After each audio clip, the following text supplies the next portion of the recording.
Good morning students.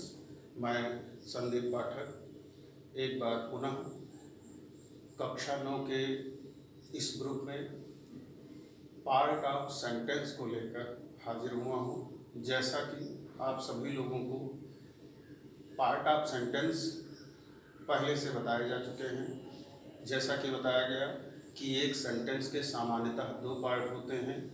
पहला है आपका सब्जेक्ट और दूसरा है प्रेडिकेट। सब्जेक्ट के विषय में विधिवत व्याख्या की गई, जिसको मैंने इस ग्रुप में विधिवत समझाया और परिभाषाएं भी भेजी, जिसको आपको अपनी कॉपी में क्रम से लिखना था। पार्ट ऑफ सब्जेक्ट में एक्सरसाइज भी दिया गया, जिसको पार्ट ऑफ सब्जेक्ट के नीचे करना था। उस एक्सरसाइज के बाद जैसे कि सब्जेक्ट का पार्ट बताया जा चुका है, अब नंबर आता है प्रेडिकेट का। तो देखेंगे सब्जेक्ट के पार्ट की स्टडी करने के बाद प्रेडिकेट आता है। तो प्रेडिकेट में जैसा कि मैंने इसकी हिंदी पहले ही बताई है, प्रेडिकेट का अर्थ होता है विधेय।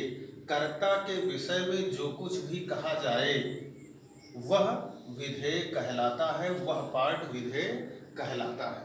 अब देखेंगे जैसे आपने पढ़ा कि सब्जेक्ट पार्ट में एक शब्द भी होते हैं और एक से अनेक भी आ सकते हैं। ठीक है, कोई जरूरी नहीं है कि सब्जेक्ट पार्ट में केवल सिंगल वर्ड, एक ही वर्ड आए। कभी कभी क्या होता है कि सब्जेक्ट पार्ट में एक से अधिक शब्द आ जाते हैं, जिनको अलग अलग परिभाषित भी किया गया।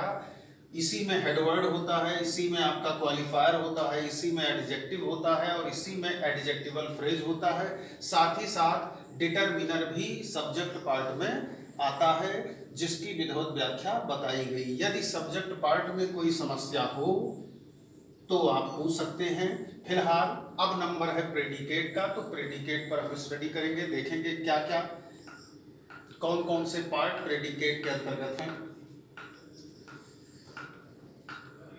जिस तरह से बताया गया कि सब्जेक्ट पार्ट में एक शब्द होते हैं, एक से अनेक भी हो सकते हैं, ठीक उसी प्रकार प्रेडिकेट पार्ट में भी एक शब्द हो सकते हैं या एक से अनेक भी हो सकते हैं। जब तक सेंटेंस का अर्थ पूरा नहीं होता है तब तक उसमें शब्द रखते रहते हैं या रखे जाते हैं। तो प्रेडिकेट पार्ट में शुरुआत से स्टडी करेंगे।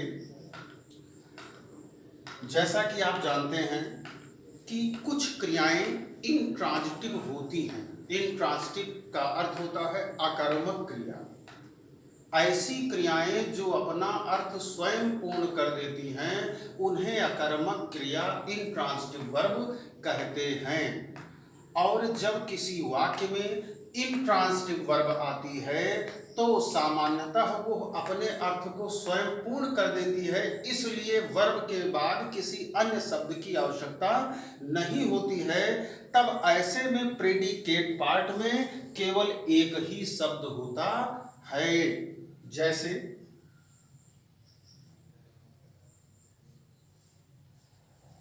Dogs bark. ठीक, ये सेंटेंस लिखा है। मैंने आपको पहले ही बताया है कि सब्जेक्ट और प्रेडिकेट सेंटेंस में सब्जेक्ट और प्रेडिकेट ढूंढने के लिए सबसे पहले आप वाक्य में मेन वर्ब को ढूंढेंगे। तो मेन वर्ब जैसा कि जानते हैं कि इस वाक्य में मेन वर्ब आपकी है बार्क। और ये भी मैंने बताया कि वर्ब सहित बचा हुआ पार्ट प्रेडिकेट में होता है, बाकी इसके आगे जो भी होता है वो होता है आपका सब्जेक्ट। तो यहां ध्यान देंगे। अब जैसे डॉग बार्क लिखा है, बार्क अपना अर्थ स्वयं में पूर्ण करता है। जैसे बार्क का अर्थ होता है भौंकना, पूरे सेंटेंस का अर्थ है कुत्ते भौंका करते हैं। तो यहां देखिए जो बात लिखा है भौंका करते हैं, इसका पूर्ण अर्थ है यह वर्ब अपने अर्थ को पूरी तरह कंप्लीट करता है। तो ऐसे में अब जैसे इसका पार्ट अलग करना है तो सब्जेक्ट तो मैं पहले ही पढ़ा चुका हूँ, लिखेंगे प्रेडिकेट, अब प्रेडिकेट पार्ट में है आपका क्या, बार्क, ये आया आपका प्रेडिकेट पार्ट, और साथ ही साथ प्रेडिकेट होते हुए ये क्या है, वर्ब है। ठीक, ऐसे आप लिख सकते हैं।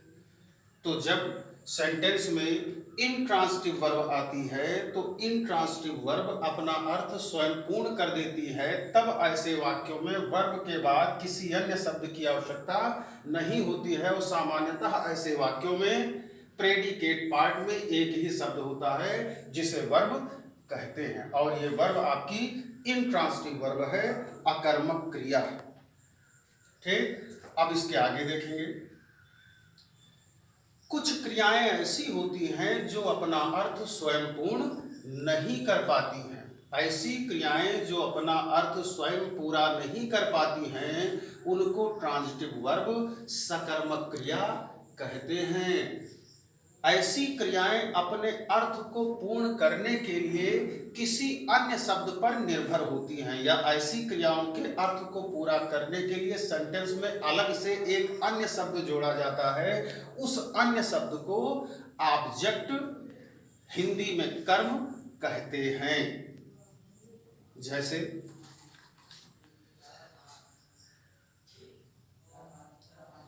ही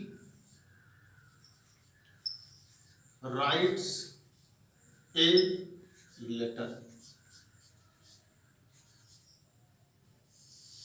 ठीक, लिखा है ही राइट्स ए लेटर। अब इसमें देखें, अगर ही राइट्स तक लिखे, वो लिखता है, तो क्या लिखता है, वाक्य का अर्थ पूर्ण नहीं हुआ, तब इस क्रिया के अर्थ को पूर्ण करने के लिए एक अन्य शब्द लिखते हैं जिसे ऑब्जेक्ट कहते हैं। और जब वाक्य में ट्रांजिटिव वर्ब आती है, तो ट्रांजिटिव वर्ब के अर्थ को पूरा करने के लिए किसी अन्य शब्द की आवश्यकता होती है, तब वाक्य में ट्रांजिटिव वर्ब के साथ ऑब्जेक्ट भी आता है। अब ऐसे वाक्य में प्रेडिकेट पार्ट में एक से अधिक शब्द होते हैं। जैसे यहां आप अलग करेंगे तो प्रेडिकेट जब लिखेंगे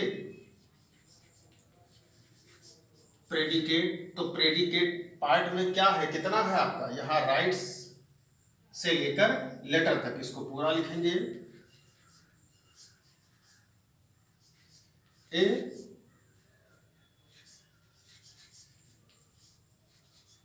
ठीक, इतना हुआ। अब प्रेडिकेट पार्ट में जैसे कि आया क्या क्या आप जानते हैं, पहला है क्या है, वर्ब है, तो इसके नीचे लिख देंगे वर्ब, वर्ब के सामने वर्ब लिख दो, वर्ब क्या है, राइट्स। ठीक, अब इसके बाद क्या आया, ये क्या है, इसको क्या बताया मैंने अभी, ऑब्जेक्ट। क्या है, ऑब्जेक्ट, तो यहां लिख देंगे ऑब्जेक्ट डाल के, और फिर ऑब्जेक्ट की सिधाई पर जो हो वह आप यहां पर लिखेंगे।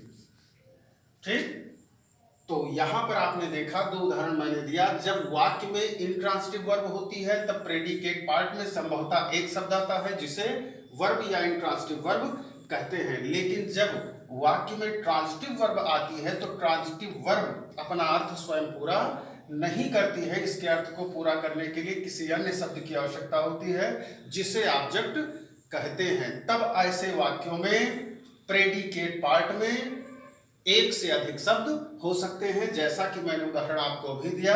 अब इसमें देखें, वर्ब भी है ऑब्जेक्ट भी है, तो प्रेडिकेट पार्ट में दो शब्द आए तो दोनों को अलग अलग लिखेंगे, पहला है आपका वर्ब और दूसरा है ऑब्जेक्ट। ठीक है, इस तरह से ये चीजें लिखी जाएंगी। और इसमें जो मैंने अभी बताया, परिभाषा जो मैंने बताई वो आपको लिखनी है, लिख करके तब ये पार्ट लिखेंगे। ऐसे जैसे शुरुआत में मैंने बताया कि सब्जेक्ट की पार्ट की तरह से प्रेडिकेट पार्ट में भी एक शब्द या एक से अनेक शब्द होते हैं। ठीक है, प्रेडिकेट पार्ट डाल के इतनी चीजें लिखेंगे, फिर उसके नीचे लिखेंगे कि कुछ क्रियाएं अपना अर्थ स्वयं पूर्ण करती हैं जिन्हें इंट्रांसिटिव वर्ब अकर्मक क्रिया कहते हैं। ठीक है। और जब वाक्य में इंट्रांसिटिव वर्ब आती है तब संभवतः प्रेडिकेट पार्ट में एक ही शब्द होता है जिसे वर्ब कहते हैं। इतना लिख करके तब ये एक उदाहरण लिखेंगे, फिर दोबारा लिखेंगे कि कुछ क्रियाएं ऐसी होती हैं जो अपना अर्थ स्वयं पूर्ण नहीं कर पाती हैं। ऐसी क्रियाएं जो अपना अर्थ स्वयं पूर्ण नहीं कर पाती हैं उन्हें ट्रांसिटिव वर्ब कहते हैं। इनके अर्थ को पूरा करने के लिए किसी अन्य शब्द की आवश्यकता होती है, उस अन्य शब्द को ऑब्जेक्ट कहते हैं। तब जब वाक्य में ट्रांसिटिव वर्ब आएगी तो सामान्यतः वाक्य में प्रेडिकेट पार्ट में एक से अधिक शब्द हो सकते हैं। वो शब्द क्या क्या हैं, जैसा कि मैंने अभी बताया, पहला आपका होगा वर्ब और उसके आगे होगा ऑब्जेक्ट। इतना लिख करके ये दो उदाहरण आपको लिखना है। ठीक, इतना आप लिखें, पहले इसको लिख लें, फिर मैं आगे अगले वीडियो में अगली चीजें आपको बताता हूँ। ठीक।